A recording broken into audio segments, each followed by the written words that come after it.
Welcome to this class on neural network.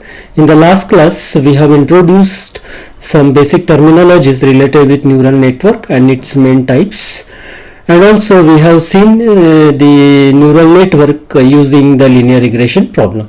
So in this class what we will discuss, first again we will recapitulate the linear regression problem, and then we will see how can we design the neural network based on the linear regression problem, and then next from that we will try to again motivate for the gradient descent algorithm to use it, and then we will see the use of activation function in neural network. Okay.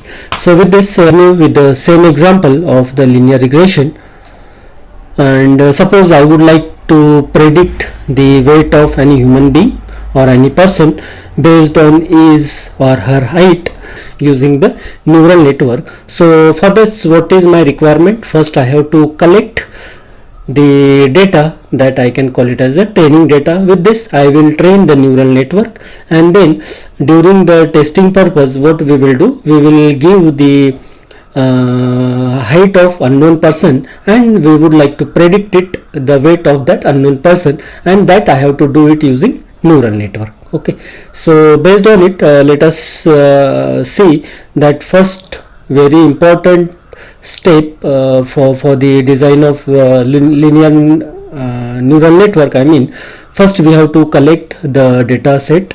So here what is our problem? Our problem is to predict the weight of any human being based on his height. So I have to collect the data. So suppose I have collected the database of, let's say, 1000 or 2000 individuals. So based on it what may be the contents of my database? First I have to measure the height of the person, and then I have to measure the weight of the person, the height and weight of individuals, and I have recorded.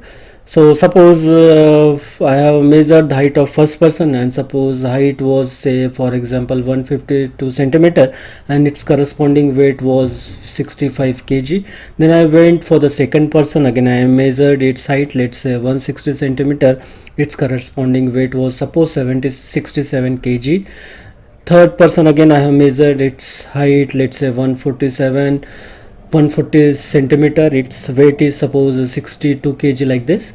So this way, suppose I have measured the height and weight of, let's say, 1000 or 10,000 people. So if this way I'll create the database. Okay, so this kind of database I can call it as a training database, which I know it, or which I have been created, or I can call it as a data set also. With this we have created such data of, let's say, 10,000 people, and I can call it as a data set. And let me plot these points on 2D plane. So suppose this is my x, or I can call it as height, because height will be now here independent variable, and what will be the dependent variable? It will be weight. Okay, and then I'll plot all these points on this plane. So for this height, say 152 centimeters, suppose I got it this weight. So like this I have plotted the points, and suppose the points are like this.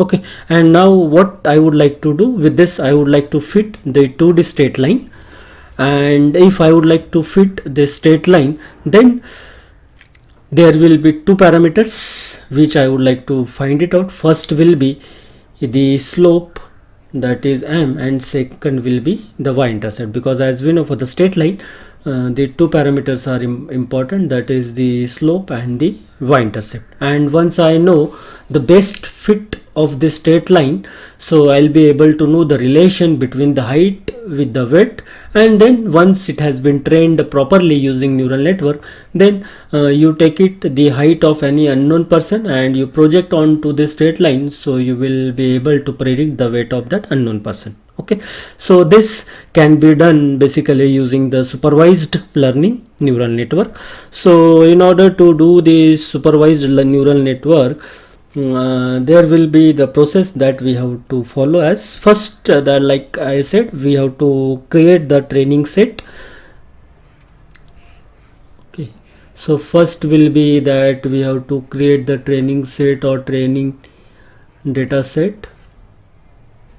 Let me write properly.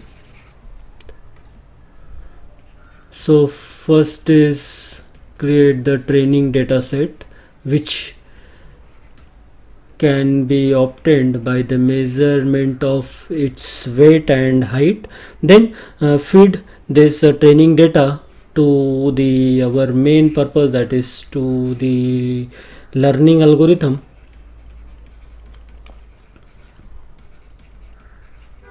Okay, and job of this learning algorithm will be to predict the height of a person. Okay, so for that, what basically we have to do, we have to make one hypothesis. Nowadays this is the common word people are using. So suppose I have to create one hypothesis, let me call f of x, and this hypothesis to be created based on the training data set basically. Okay, now once I know this hypothesis, then its job will be to give the height of unknown person to this hypothesis.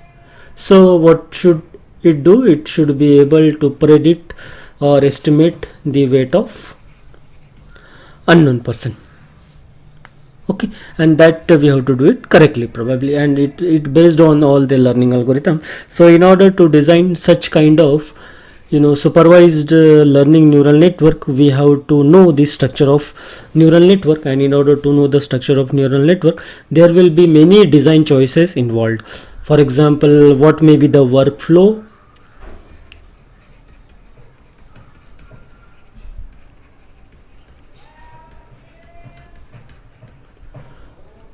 then second choice may be what will be my training data set, which we have to create basically.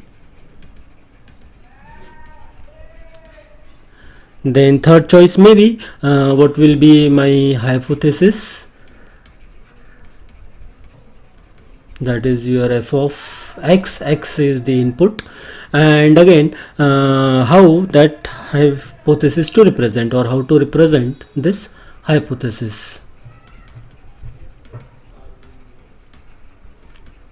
Okay, so these are just some of the choices I am telling you, and these are the key decision that you have to make it during the design of supervised learning algorithm. Okay, so if during the design of learning algorithm, first and foremost we have to ask that how to represent the hypothesis function.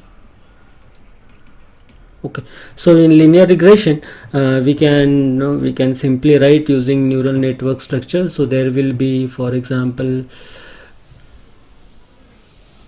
2 points in the input layer. One will be +1 as a bias, and second will be x, and it will sum up here, and it will be your output, say yk, that is the kth neuron at the output layer, and there will be the weights connected with it, so that we call wk0 and wk1. Okay, and this will be my hypothesis f of x. So I can write f of x, that hypothesis will be wk0, which is the y-intercept or the bias, plus wk1 x. So this I can call it as the linear function, because, and I observe that it contains only one input. However, in general, what we are observing basically, there will be multiple inputs. Okay, so to have, there will be multiple features to represent one input. Okay, so what can be done here in the same problem, we can add one more input or one more feature to this. For example, what kind of input we have taken? Only height. So again I can add one more feature here. So let me take one more feature, is the calorie intake, which person are taking.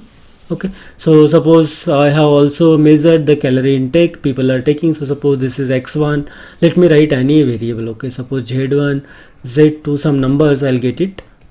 Okay, so this way again I can measure it and I can put it in my training data set, and from that it will be good enough for me to predict the correct weight based on now two parameter, that is height and calorie intake, or I can add one more parameter, third parameter also I can add, and based on these three inputs I can the predict the correct weight. Possibly is good, the good enough to predict the correct weight instead of predicting the weight based on height. Okay, so in general in real time there should be, if I will have the multiple information or more number of information, it is good for me to predict the particular thing. Okay, so now here what I have, let's say now I am keeping it as a calorie intake. So one is height, second is calorie intake, and third what we have measured, that is weight. Okay, so suppose I have, for one person I have measured one height. Okay, one, this much is calorie intake and this much is weight. For second person same, measure the height, measure the calorie intake, measure the weight. For third person same way, height we have measured, calorie intake, weight. Like this we can create the data set. Okay, so now what we can say that this will act as my input and this will be act as my output, that is y. Okay, and based on it I have to fit the linear regression problem. So the hypothesis here will be, that is my f of x.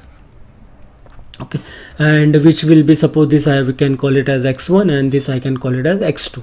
Okay, so based on this also I can write using the neural network architecture. So what will happen now, there will be 3 neurons in the input layer and there will be 1 neuron at output layer, and all will be connected to the output neuron, and then there will be the weights associated with, suppose wk0, k1, k2, and this is my dummy variable, I can call it as bias. This will be my first input parameter x1 and second is x2. So x1 in this case is height and x2 is suppose calorie intake. So with this I can write as hypothesis as wk0 plus wk1 x1 plus wk2 x2. I mean, let me use the small letters. Okay, so here what I observe, x1 and x2 are the features of my input which I am giving it to the neural network, either for training as well as testing.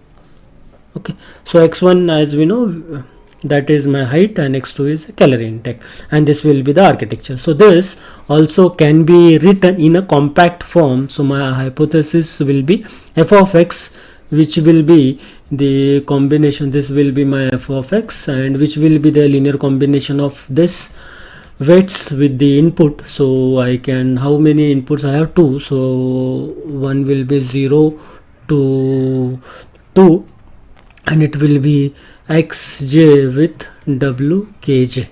Okay, where x0 will be 1. Okay, so this will be what, x0 wk0. So let me write here x0 also, which is 1, plus wk1 x1 plus wk2 x2. So this will be compact form I can write. So in general practice there will be more than one features in order to represent the input. Okay, so in our case what features we have the height and the calorie intake. Okay, so if you would like to predict correct information, then it is always better to have more number of features, at least some of the discriminating features I would like to obtain from the given data. Okay, so with this, suppose I have n number of features. Okay, so number of features will be the number of points in inputs which we are giving to the input layer. Okay, so this also can be written as, my hypothesis can be written as summation j is equal to 0 to capital N xj into wkj. Okay, and in matrix representation also you can write w transpose x or x transpose w. Okay, where what will be the w will be your weight vector. This will be, and this, in this case, suppose k is 0 1 2, so I can write wk0, wk1, wk2, which will be now 3 dimension. And what will be the input dimension is also 3, which will be x0, x1 and x2. So in input, these two are the features, and one will be your dummy variable, which is used to represent the bias. Now with this, let us introduce the notations which we will oftenly encountered during this course. So let me tell that n will be the number of features to represent input, and basically this also we have to extract the features from the given data. So while doing that, also you should make a note of it that number of features again should not be more. If it is more again, so it will be, the computational time will be very high. So for that, you have to decide the discriminating features in order to learn the network with less computational time. But again, the data, if it is more information, then it is also good for the learning. Okay, so this will be the number of features to represent input, or I can also call it as the feature vectors. So in this example, how many inputs we have? 2. Okay, so which will be my number of rows, no, number of columns, including the number of columns. Then let me introduce one more variable called m, so which will include the number of examples or training examples or number of training samples. In our case, number of persons.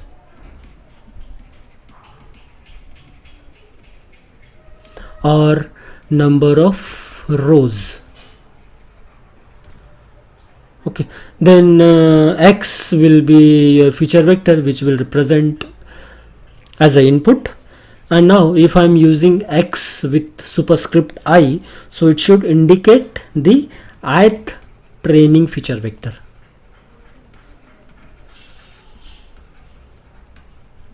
Okay, or I can say the ith input.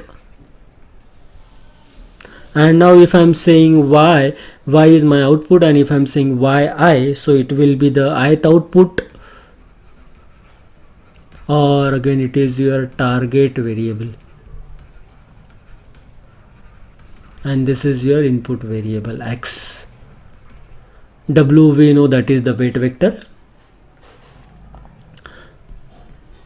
W will be your weight vector. And if I am saying x comma y, so this will be your training sample. Okay, where x will be given me the information regarding that input, and y will be the output of it. Okay, and w we know that is a weight vector, and basically this is what the parameter which the learning algorithm have to find it out.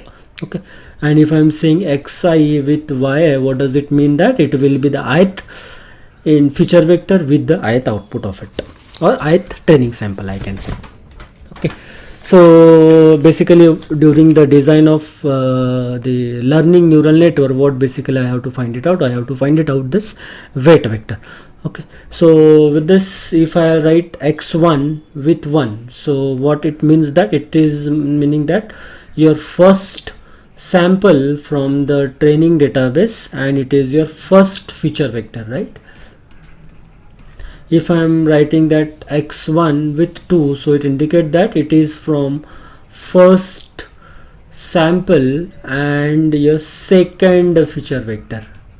Okay, so like this I can write x1n, so it is nth number of feature vector for first sample. If I am writing x2 2, what does it mean? It is the second feature vector from the second training sample. Okay, so in compact form, this hypothesis f of x can be written as j is equal to 0 to capital N with weights, that is wkj, with the feature vector, okay, xj. And here again I observe that this hypothesis as it's a function of x as well as it is a function of w also, okay. So I can also write as w f of wx or simply f of x. And now what will be our aim? Our aim will be, and in our case what was the what is the this thing, that is wk1 x1 plus wk2 x2 plus wk0 x0, okay. So x1 will be the height, x2 will be the calorie intake, and the bias will be there, okay. Now when we are obtaining this hypothesis, what we have to do, our aim will be to choose w. So randomly, when you are starting it, you can choose any w, you can choose 0, you can choose 1, or any w you choose it, and you do this linear combination, and from that you will get it, this hypothesis, which is f of x.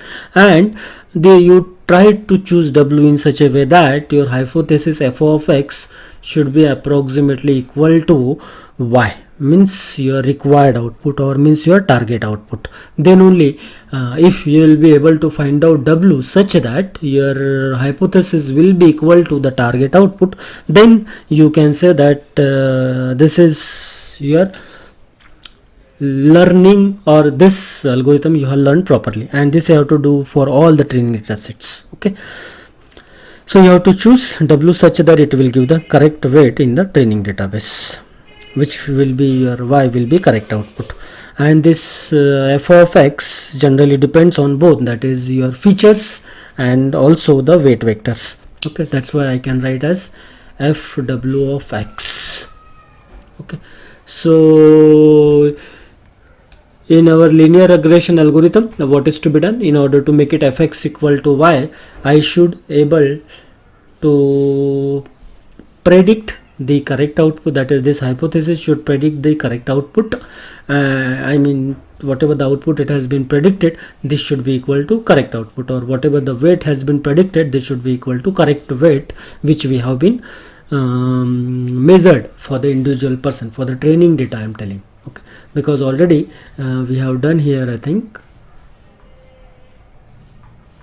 here, okay. So some I'll multiply some wk1 with height, some wk2 with this calorie intake, and I'll do wk1 with 152 centimeter plus some z1 with wk2, and if I'll do addition, what should happen? It should get 65 kg. If it is not, then I'll be getting error. So likewise you do it for all the training samples, okay. So whatever the value of w's you have been chosen, you multiply with your inputs, whatever f of x you will get it, which is your hypothesis. Your aim should be such that your f of x, that is the weighted, the inputs should be equal to the weights which you have been measured. These are basically the target output or the correct weights, okay. So in order to get it this particular 65 kg or 67 kg for that particular person, you have to choose w's, and you choose w in such a way that it should be, I'll get it 0 error for all the training samples present in our training data set, okay.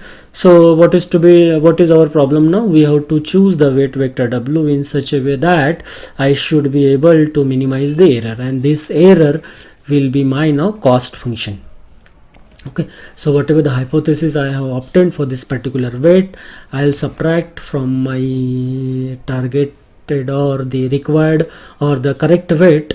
Now I may get it the positive error, or I may get it the negative error. So this will be my cost function. So what is to be done? Instead of making positive and negative, let us square it so that this problem can be solved, okay. And then what should be my aim? My aim should be to minimize this such that, or choose w such that I'll get this minimized error. So this will be my basically cost function, okay. So this what can be done in our case? For example, I have m number of trainings, or if I have the number of feature vector measured for m percent, so what will be my combined error will be the subtraction of all points. So 1 by 2, note that 1 by 2, what will happen basically by taking the square, this number become large. So in order to restrict that number, we have to divide by some number, say 1 by 2. So the logic behind this to divide the 1 by 2 is that because in our for the further processing we have to take it the gradient of it, that is the slope of it. So if I'll take the slope, then this will cancel it out. Okay, so for mathematical convenience, implementation convenience, we are dividing the value by 2.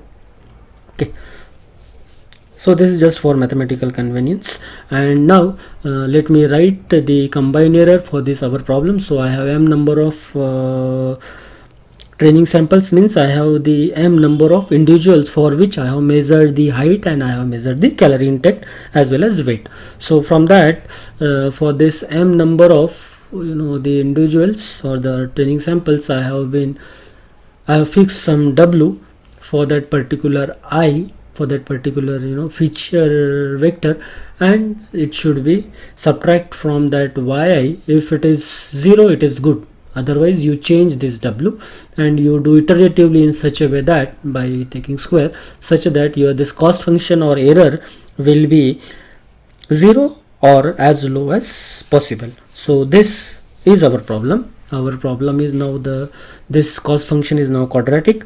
Now our problem will be to find it out the weight vector in such a way that my error should be 0 or as small as possible. So for that we have to study some kind of systematic study called the gradient descent algorithm, such that my error will be I should get it the global minima or I should get it the minimum error. Okay, so now our next aim will be to study the gradient descent algorithm.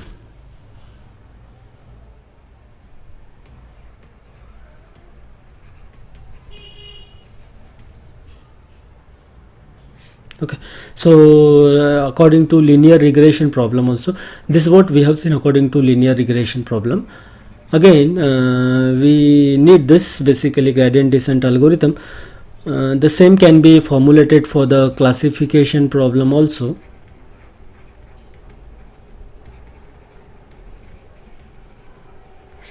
So in our classification, suppose I would like to give one example. So I have one satellite image.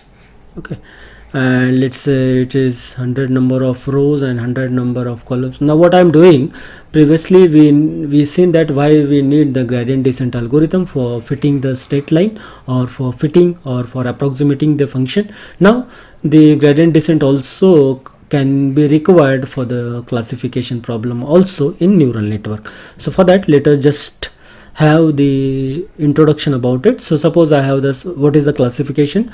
So suppose I have taken the satellite image, and from that image I would like to classify this image whether it belongs to, I mean whatever the satellite image I got it, and in that it contained the vegetation area where related with all the crops, or whether satellite image I have been taken, it only contained the building area, or it contains the watery area.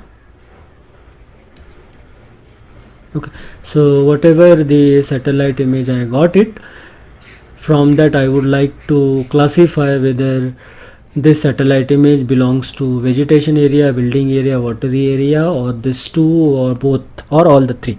Okay, so for that what I have to do, if I have to again train the neural network. So in this, how many classes I have? This is my one class which will be vegetation area, second class will be building area, and third class will be watery area. So I have to classify this image belongs to which particular class. So for that again I have to create the training data set. So for the training data set, what I'll do, I'll capture the so many images or let's say 10,000 images for different geographical locations. Okay, so with the size, let's say 100 by 100. Okay, so now what can be done? This image generally used to be presented by the pixel values.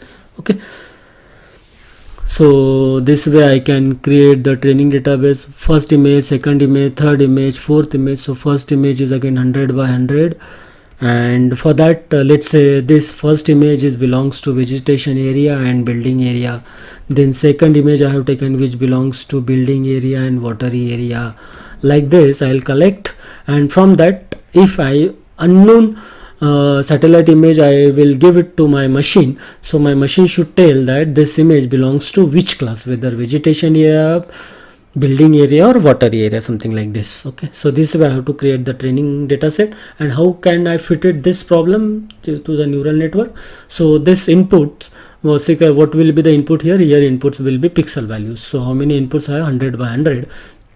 So I will have the 100 by 100 number of neurons in my input layer. So let me define that. X1 is x2, x3, x4. So I can also say this will be my features of the input. Okay, or if you feel that okay this is too much large size, so you can use the different feature extraction algorithms which are available in the image processing, and from that you can extract the discriminating features which will represent the vegetation area, building area, water area, etc. So that what will happen, your size will be reduced, and with that you need the less number of neurons in the input layer. And what will be the neurons in the output layer? So there will be 3 outputs now.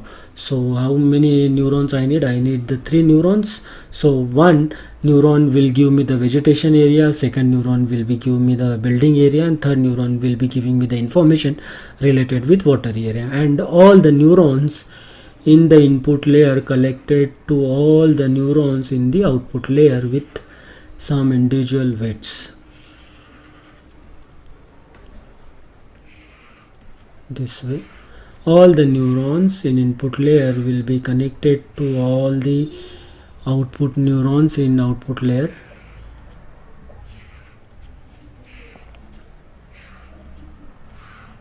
Something like this.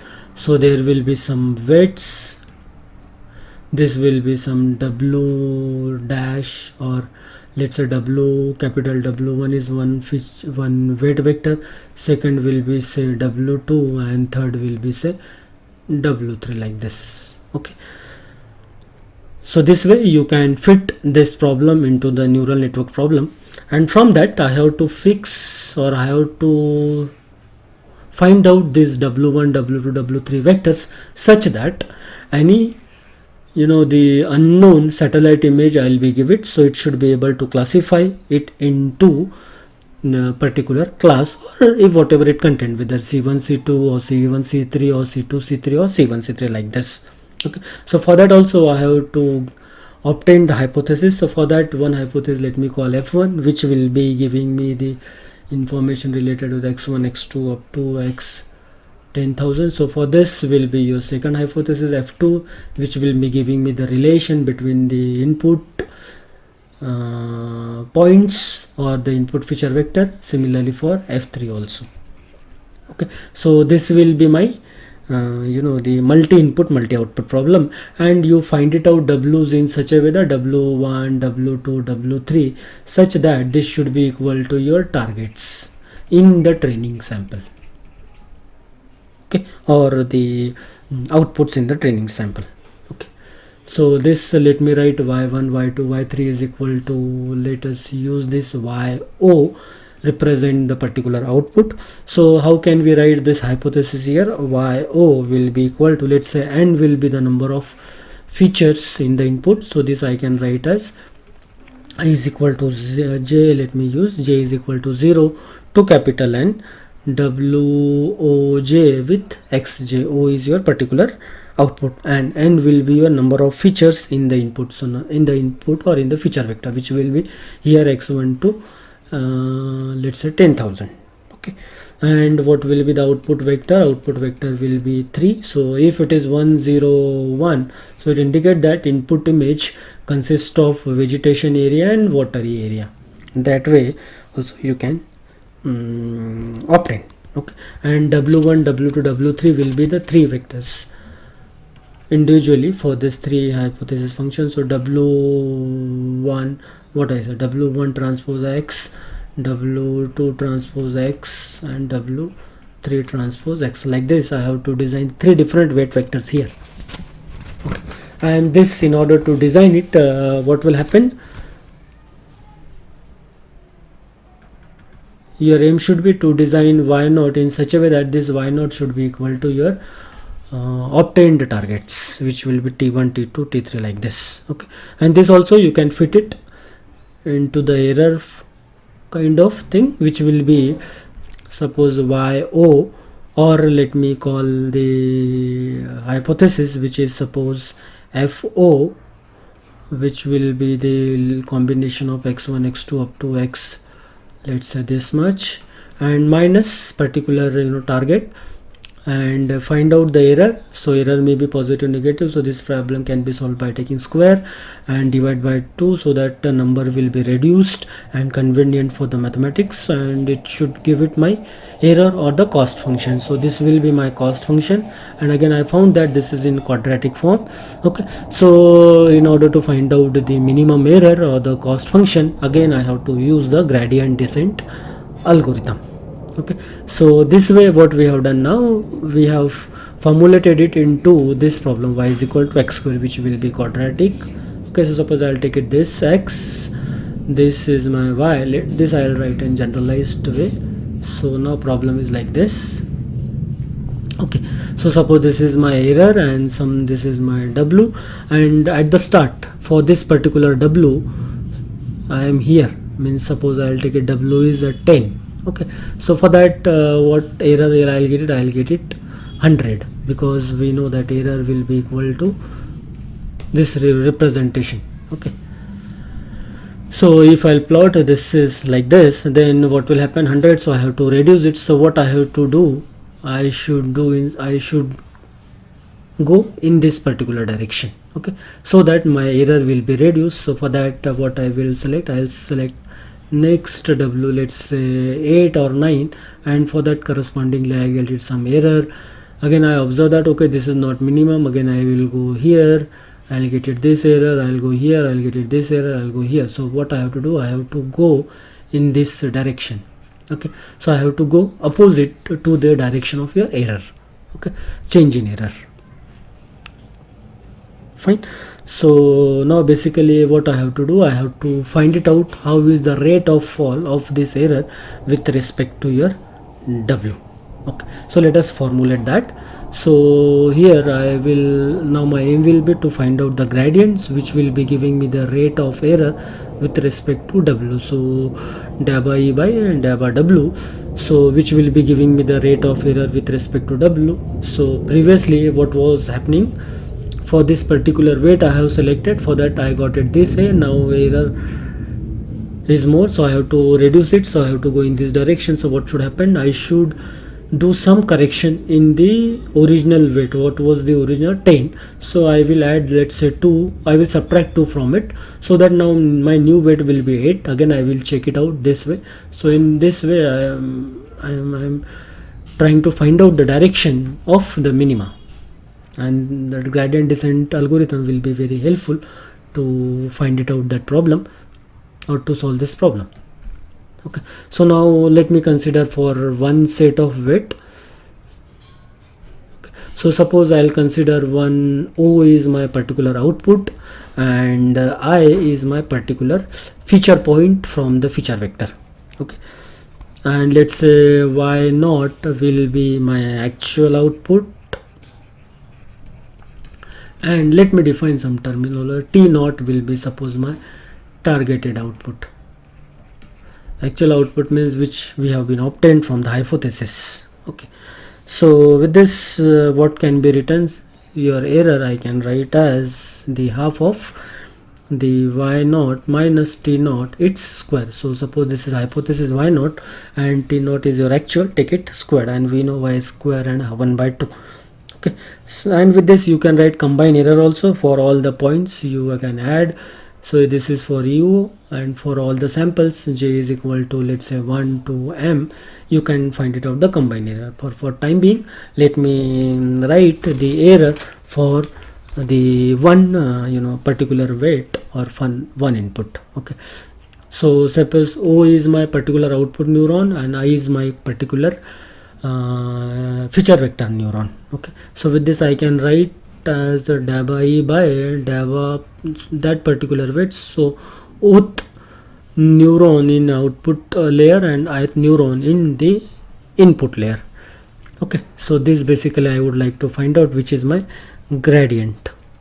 Okay, now what I would like to do, now what I know y naught, which is my hypothesis, and this we have written as wk or wo, what to do, say j and xj, and j is varying from, let's say, 0 to number of features in the feature vector, which is n. So I would like to know this relation in terms of oi and xi also, or xj. So for that, what I'll do, I'll apply the chain rule here, so that I'll be able to write, or will be able to know the rate of change of error with respect to hypothesis and rate of change of hypothesis with respect to weight. So rate of change of error with respect to hypothesis, that is dy naught, which is actual output, and what will be the rate of change of this output with respect to doi, that is with respect to particular weights. So now let us individually find it out. What is dE by dy naught and what is dy naught by doi?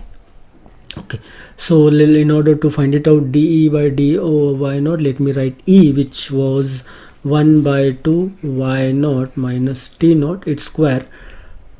Okay, so combinedly also we can write for all the point j is equal to this and that, but for in this case let me work it for one particular weight, and from that let me calculate the change of error with respect to y naught. So it will be 2 into 1 by 2 y naught minus t naught into 1. So see here the advantage of multiplication of 1 by 2, so it will get it cancelled, so only you will get it y naught minus t naught. So this will be my change in error.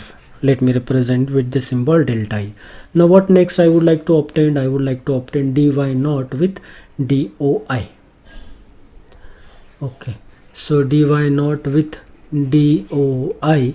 So for that let us write y naught. So what will be my y naught? Y naught I can write as sum j is equal to 0 to n woj into xj, and let me expand it for some values. So which will be, suppose woj o0 wo0 x0 plus wo1 x1 plus wo2 x2 plus up to plus woi xi plus up to plus it will be won xn. Okay, for n number of features in the feature vector. Now let me obtain the change with respect to doi. So if I'll take it the differentiation, what will happen? This will ignore, this will ignore, only this will be there, and all this will ignore, so it will be only xi. Okay, so what will be my dy naught by doi? It will be xi. Okay, now let me use these values in my total gradient, which was daba e by daba oi, which is the gradient of daba e by daba y naught, which we have obtained as y naught minus t naught, and what was doi by dyo by doi, which was xi. See here already we have obtained, this is what y naught minus yo minus to, and this is xi. So this will be the gradient y naught minus t naught into xi. Okay, so now I can write this as the change in error with particular weight, which is xi, with respect to particular weight that we have obtained. Okay, so this way we can do for several inputs and several outputs. So with this, now what next? I have to find out the direction, how I should move. Okay, so already concluded, but still let us see. This will be, suppose, w with e, so I'll get it such kind of problem. Okay, so suppose I am here, so in this case if I'll take it the slope will be positive here, rate of change. So what should happen? What should be my change in weight? It should be in downward direction. Obviously if you put it ball here, it should go downwards. Okay, So what I have to do, I have to change in W such that my rate of change of error will be going towards 0 like this. Okay, and it should reach to 0. Okay, but yeah, this is what the things I have to do. So here what should I conclude? The rate of change in weight should be equal to how? To rate of change of error. So the direction of rate of change of weight should be reverse to the rate of change of error. Okay, so change in weight, its rate should be opposite to the change in error. So this kind of slight correction I have to apply in old W. Okay, so this your delta W should be negative, which will be which we have obtained as a delta E into xi. Okay, now very important here, that delta W is equal to minus delta E. So delta OI I can write as minus y naught minus t naught into xi, or minus delta E into xi, which will be my slight correction we have to apply in the weight, which is W. Okay, so that my error will be reduced. Okay, now when suppose I was here, so I had some old weight which was say Wi old. Okay, I found that this was the error, so I have to change, or I have to apply slight change in the weight so that my error will be reduced. Okay, so how much I should do? I should apply some weight, that is delta WO naught I, which will be minus delta E into xi. Means you find out the error and multiply with that corresponding input. Okay, so this much change I have to, or this much slight correction I have to apply in the old weight which we have been selected. Okay, so this, now what will be my next weight? Next weight will be this much, and again find out how much is the error in it. Okay, so this will give me my new weight.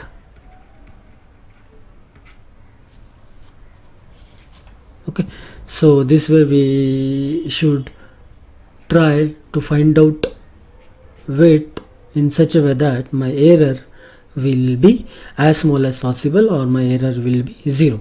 Now again more interesting fact here, while we are going downwards such that my error will be 0, that rate of fall also again I should check. Okay, so the step size from changing from going this to this also matters. The step size may be small, or step size may be big or very small. Okay, when we are moving from this to this direction. Okay, so what will be again my important aim is, my important again the choice to select the rate of fall. Okay, so for example previously I was here, say my W was let's say 12, and from here to here if I'm going, let's say my W was 8, let's say I have the step size of 4, then it was, suppose for 2 it may happen here. Okay, it may go like this also. Or if step size is let's say 1, so from 12 I may come to 11, 11 to 10, 10 to way, so this way also I can fall. Or again very small, this way also I can fall.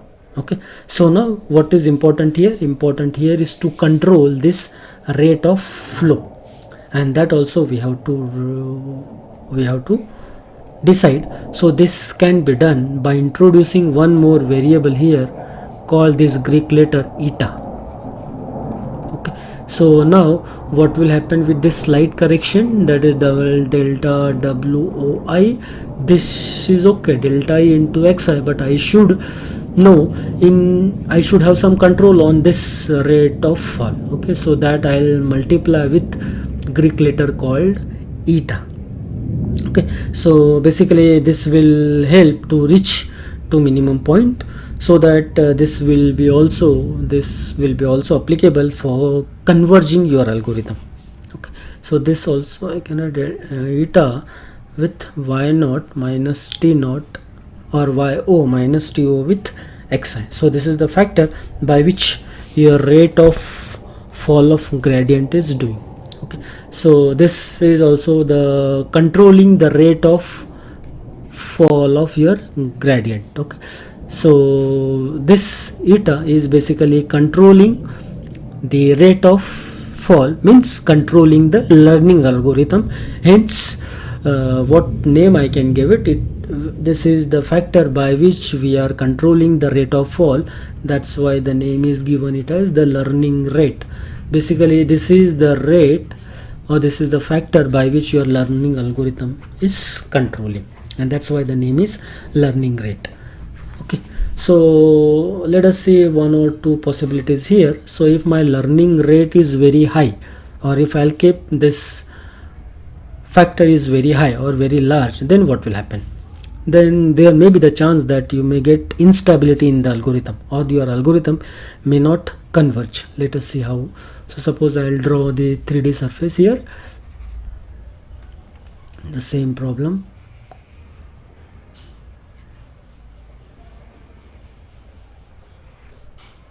Okay, now suppose I am here. Okay, and my step size is our eta is very large. So what will happen? From here it will go like this, from here it will go like this, from here it will go like this, it will go like this, it will go like this, from here it may go like this, here it may go like this. Okay, so it may happen that this way it will go, but with this it may happen that it will not reach to my minimum point. Okay, so with that this will reach to instability. With this it will introduce the oscillations. Okay, so if there will be such kind of oscillations, then this algorithm will not converge. For example, if the learning rate is high, what does it mean? So if I am planning to finish this course within 2 or 3 hours, with the assumption that you already know the things, I mean your learning rate is very high, so with this it is sure that you will not at all understand anything. When you will give the exam, you will find that there was the instability during the learning of this neural network course if I'll finish it within 1 or 2 hours. But instead of that, if I'll take 10 to 20 hours to finish each topic in detail, then definitely your learning rate will be low. Okay, but what is the problem here also? The problem is that the course will not finish it within your stipulated time. I mean within this semester, 40 or 45 hours. Okay, so within this semester you can say. So your learning rate is very small, so it will take much more time to learn it. So there are two the situations where the learning rate is very high, you will get it oscillations, it will leads to instability, or algorithm will not converge. Or opposite to it, if it is very small, then it will take too much time to converge it. Okay, so this is also not good for me. So for that what I have to do, I have to find it out some optimized learning rate, so that my algorithm will converge, so that my have the optimized learning control on the learning algorithm which we are designing it. Okay, so this is what the thing we have to do in the gradient descent approach. So this is what we are calling it as the weight update or weight correction, or the small correction in the weight, and this can be done using gradient descent algorithm. So what will be the formulation? New weight vector will be equal to whatever the old vector you have been selected, you add, or you do some you do some correction. And what is that correction? It is the multiplication of learning rate eta with change in error and with corresponding input, which will be responsible for making error large. Okay, so this will be my gradient descent algorithm. Okay, here assume that your delta E, you have taken it as actual minus your target. If you are taking it first target and this y naught, then what will happen here? It will be plus n, nothing more than that. Okay, so this will be basically the gradient descent algorithm which will be helpful to learn the algorithm in order to predict something or in order to classify the proper things. Okay, and the numerical on it we will discuss during the discussion on perceptron model. Now, during the design of this algorithm using the gradient descent, this is basically the procedure. Now whatever we have discussed till now was all the linear network or linear neural network model. Okay, because what we did during the design of supervised learning algorithm, we found that the hypothesis how to obtain, which was f of x, and which we have simply written as the linear combination of wkj with xj for j varies from 0 to capital N. Okay, and this is good enough for the fitting of the linear regression. But in practice or in in general case, if I have the data like this, say some y and some input, and I have the data like this,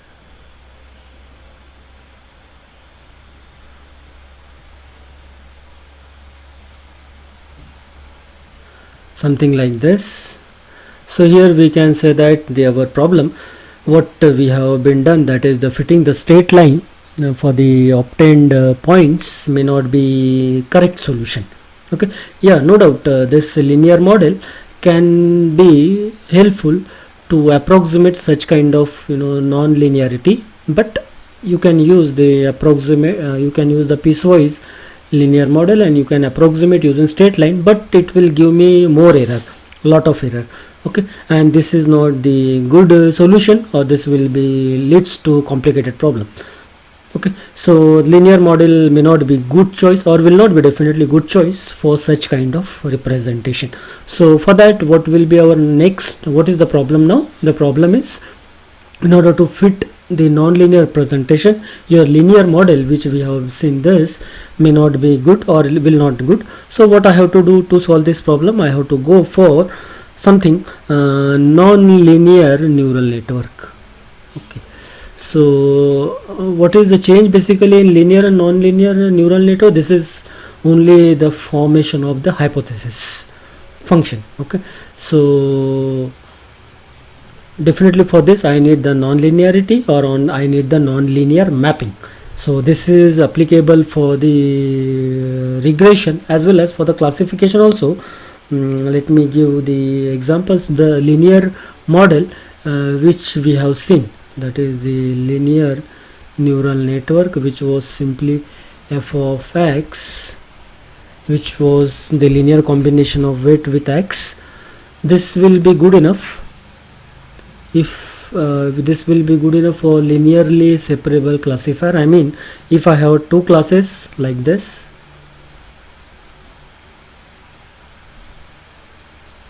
something like this. Okay, so here I can use the straight line to separate the problem. So this is called as the linearly separable classification. Okay, so this linear model will be good enough for it. But instead of that, if I have such kind of features,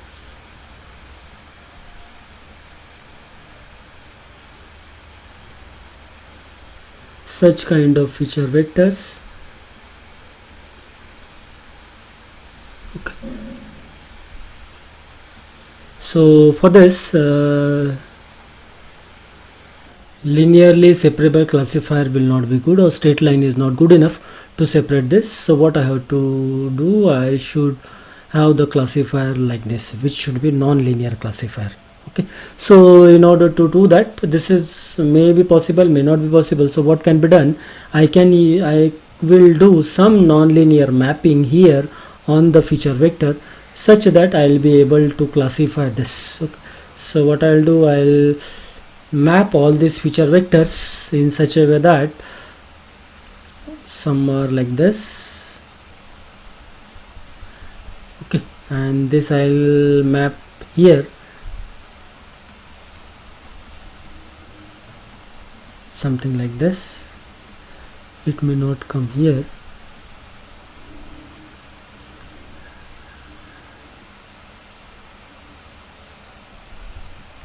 Okay, and then you find it out that okay, it will be linearly separable. So what is important here, that this feature vectors I have to map it, and if you see, this will be this and this will be my this can be obtained by the non-linear mapping. Okay, such kind of mapping I need, and for that also non-linear kind of function I need it, so that my classification will be easy. But what has happened for that, with that one more dimension has been increased, that is x, y, and this one. Okay, so all this can be achieved by the use of the non-linear function in the neural network, or called the activation function in the neural network. So that just I'll review it. So this will be my neurons in the input layer. It will sum up here. Okay, this will be my summation, and then this summation I am passing, or I am mapping using this activation function, which may be linear, which may be non-linear. But with the linear I may not able to do this non-linear classification or non-linear representation, so I have to use some non-linear function here, so that I will be able to at least achieve my, or at least I can solve this issue. Okay, so now our next discussion will be to just have the look on the activation functions, or the non-linear functions that we can use, or that people are using in the neural network. Okay, so let us have our discussion on the activation function.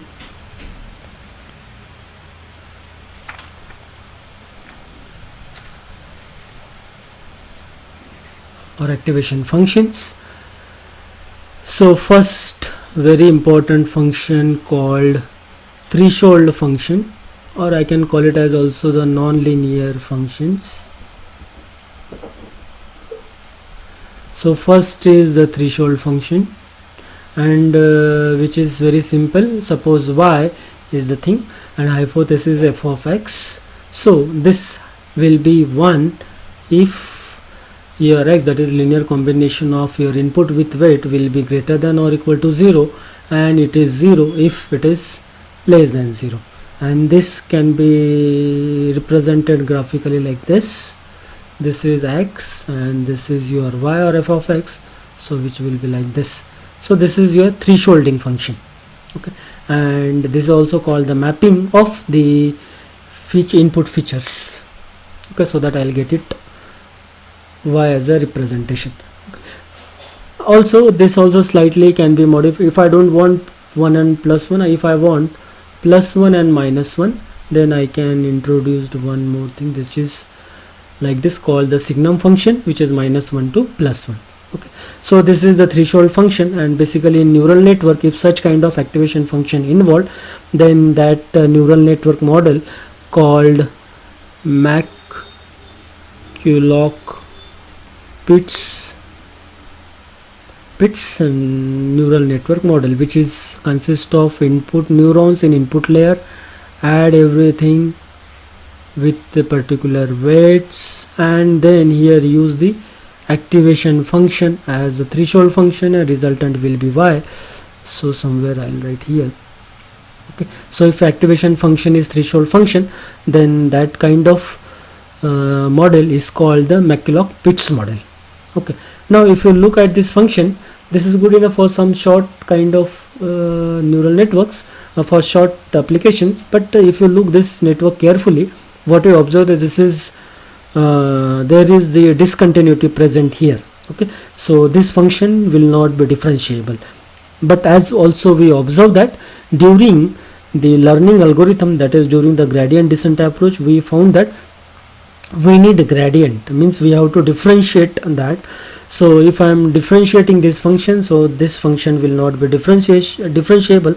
That's why this is not the good choice. Okay, so that's why the problem here with this threshold function, that this is not differentiable. That's why we have to look for another alternative, and that alternative called the sigmoidal function, or again it is called as the logistic function. So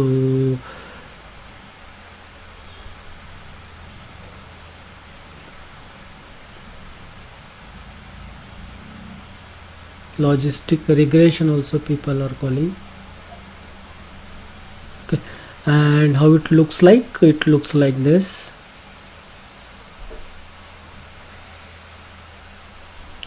So same, this is x and y.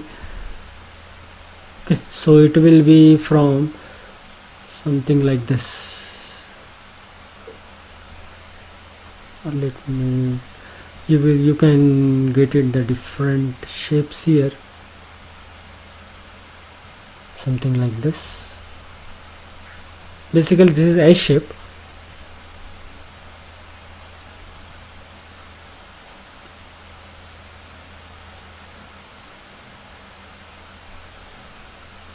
This smooth. Okay,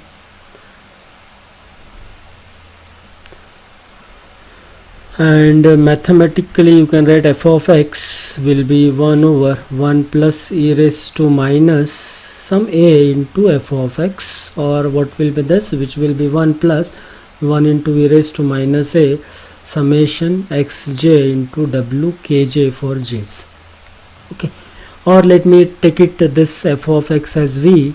So f of x, which is f of or the w transpose x, or the summation of xj with w kj, let me call it as v. So this also I can write f of v will be equal to 1 plus e raised to minus a into v, and a will be your slope parameter, which will be able to control the shape of this function. Okay, so something like this.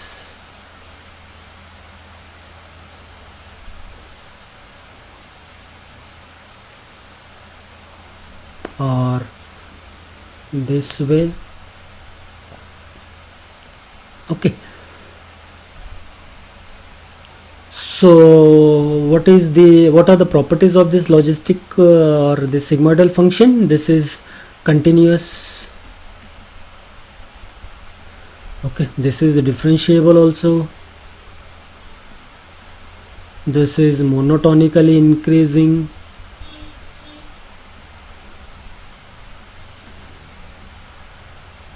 And this is bounded also.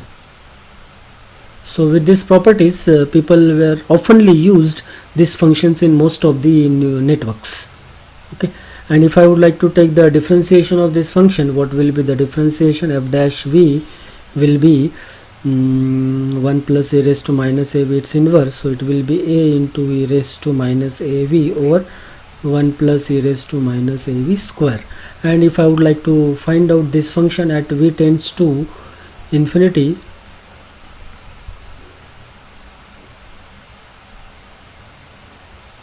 or v tends to 0, then what will happen? This will be a and this will be 1 plus 1, so it is 4. Okay, so this will be like this when v is 0, so here it will be a by 4. So at origin you will get it this value, and from that you will get it different shapes by controlling this a. Fine. And now when this function I want it from -1 to +1, this function is again called it as a tan hyperbolic function. So you can slightly modify this function so that if you want, previously it was from 0 to 1, now if you want from -1 to +1, so it will be something like this. Okay, and this function is called as tan hyperbolic function. Okay, so you can modify this sigmoidal function so that you can generate this tan hyperbolic functions. So this function is mostly used in most of the neural networks, but here you see that one more problem. If you look at this here, no problem, this is very good, continuously increasing, but here for large values of x, what you have found, your curve is almost flat, so your slope will be very low. Okay, means slope is again zero, mostly zero, almost zero for all this flat kind of curve. Okay, so from up to this region it may be good for, but for large values of x, what will happen, this function may not be good, because for large values of x your differentiation will not exist, or your differentiation will be zero, so which is also not correct, for may not be good for during the learning algorithms. Okay, so if again the problem here is that it may not, it will be not differentiable for higher values of x, so again we have to find it out some alternative. So that alternative is called as ReLU. Okay, so third important function, let me write it as ReLU, and the long form it is rectified linear unit.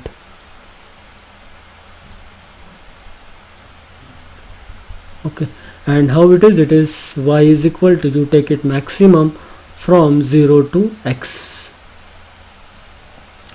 and how graphically you can depict this, if it is x and this is y, so it is 0, okay, when x is less than 0, and it is y is x when x is greater than 0. So what does it mean? When x will be greater than 0 or greater than or equal to 0, your output will be equal to your linear combination of inputs or x, and if it is less than 0, then maximum will be 0. Okay, and if I differentiate it, obviously the differentiation of this will be unity. Okay, so at least this problem, differentiation problem, has been solved by the use of this function called the ReLU function. These are the different activation functions can be used in neural network. Okay, so with this I would like to stop here. In the next class we will see the different kind of learning algorithms available or can be used during the design of neural network. Thank you very much.